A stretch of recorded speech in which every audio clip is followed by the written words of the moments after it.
से निरेख लिया गे काजर वाला आँख से निरेख लिया गे पागल रहियो तोहर हम दीवाना जाना जा हमर देख लिया गे पागल रहियो तोहर हम दीवाना जाना जा हमर देख लिया गे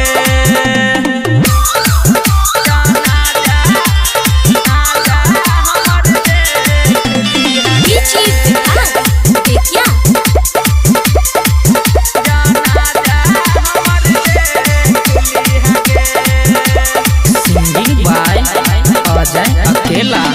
शादी के खबर सुन के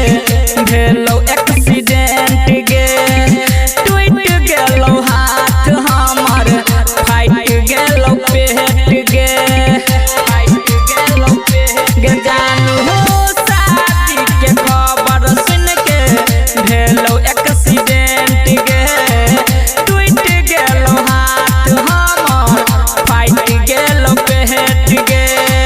लाश पर हमरा याद के लकड़ी फेंक लिया गे लाश पर हमरा याद के लकड़ी फेंक लिया गे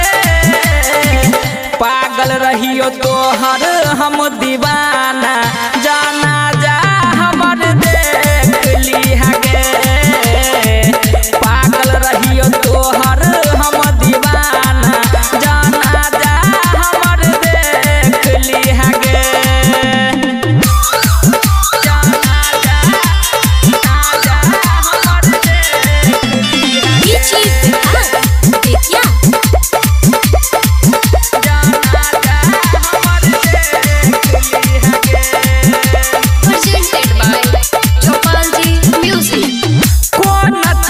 तकलीफ भेलो हमारा से जान गे राइटर सुशील शर्मा के दिल पर मारला बान गे दिल पर मारला बान हे गे कौन चीज के तकलीफ भेलो हमारा से जान गे राइटर सुशील शर्मा के दिल पर मारला बान गे जाय उमेश के नाम लिख लिया गे जाय उमेश के नाम लिख लिया गे पागल रहियो तोहर हम दीवाना जाना जा हमर देख लिया गे